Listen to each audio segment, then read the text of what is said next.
All right, welcome to The Explainer. Today, we're going to crack the code on one of the biggest frustrations for any creator out there: pouring your heart and soul into a video only to watch it get completely lost in the noise. We're diving deep into the YouTube algorithm to give you a clear, actionable playbook to finally get your videos seen.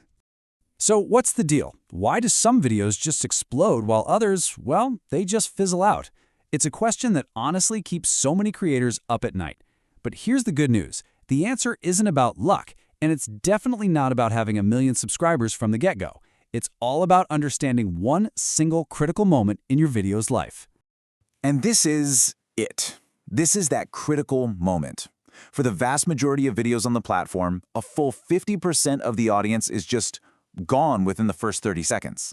That huge initial drop-off is where the problem starts, and it sends a fatal signal to the YouTube algorithm before your video even gets a fair shot. Okay, so to fix that massive drop-off, to stop that bleeding, we first have to understand what the algorithm is actually trying to do. You can forget trying to game the system with cheap tricks. Its real mission is actually way simpler and more human than you might think. Look, it all boils down to this one simple concept: long-term viewer satisfaction. At the end of the day, YouTube's main goal is to keep people on the platform happily watching stuff for as long as possible. The algorithm is just a really smart prediction engine trying to answer one question: will this person enjoy this video and keep coming back for more? And hey, you don't just have to take my word for it. Mr. Beast, literally one of the biggest creators on the entire planet, puts it perfectly. It's not just about getting people to click, it's about convincing them to stay. If you can't hold their attention, the algorithm just assumes your video isn't satisfying, and poof, it stops showing it to new people. Simple as that. So once you really get this, that it's all about viewer satisfaction, it helps you cut through all the noise and the bad advice. It's not about stuffing your description with keywords, it's not about posting every single day, and it's not about making the longest video possible. The reality is, the algorithm rewards content that delivers a genuinely satisfying experience, and it has very specific ways of measuring that.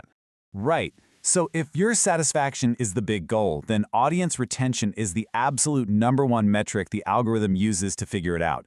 Retention is the ultimate signal. It's what tells YouTube, hey, this video is actually delivering on the promise it made in the title and thumbnail.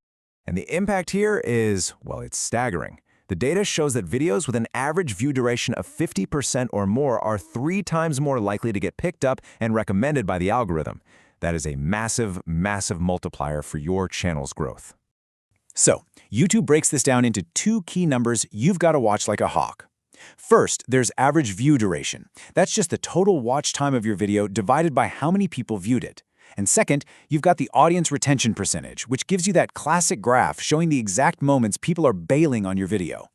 And honestly, the stakes could not be higher. As YouTube strategist Patty Galloway points out, the results here aren't linear, they're exponential. A tiny 10% improvement in how long you hold someone's attention can create this incredible ripple effect that leads to a huge difference in your total views. Okay, so where does great retention actually begin? Well, believe it or not, it starts before anyone watches even a single second of your video. It starts with winning the click. That very first battle is fought and won right there on the thumbnail. Think of it as your video's storefront window. It has one job: get the right person to click. You know, the best thumbnails, the ones that really work, aren't just random pretty pictures. They follow a proven formula.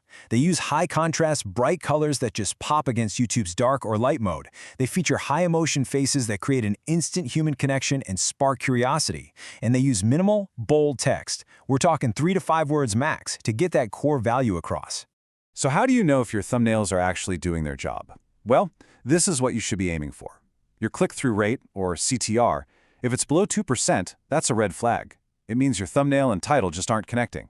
Between 2% and 5% is kind of average. But if you can get over 5%, you're doing something right. And anything over 10%, that's elite territory. Okay, so you won the click. Awesome. But now the next, and I'd argue the most important battle begins. You absolutely have to keep that viewer past the 30-second mark. That's the critical window where we know most people just disappear. The data here is crystal clear. Over a third of your viewers will click away in the first 30 seconds if your intro doesn't immediately grab them. So forget long branded intros or rambling on about your day. Your opening is, without a doubt, the single most important part of your script. You have to deliver value instantly. To fight this massive drop-off, you need to structure your video with a proven framework. Start with a powerful hook that grabs their attention. Immediately preview the value they're going to get. Then deliver on that promise in the main part of your video. Briefly recap the key takeaways at the end, and then finish with a clear call to action. This structure takes viewers on a journey and keeps them invested. Now, even with a great structure, you have to actively fight viewer boredom. The best creators do this with something called pattern interrupts. Every 20 to 30 seconds, they introduce a little change to reset the viewer's attention. It could be a quick camera angle change, a zoom, a graphic that pops up on screen, or some B-roll. It just keeps the whole experience dynamic and fresh. So here's the crucial point, the fundamental shift in how you need to see your role. You're not just a content creator anymore. You're not just making videos. You are designing an experience. You're an engineer of viewer satisfaction, strategically using every single tool you have, from the thumbnail to the final edit, to keep your audience engaged. And that brings us to the final big question you should ask yourself every single time you hit publish. Are you just making the video, uploading a file, and kind of hoping for the best? Or are you strategically engineering a viewing session that's designed to satisfy your audience and, in turn, satisfy the algorithm? That difference, right there, is the real secret to cracking the YouTube code.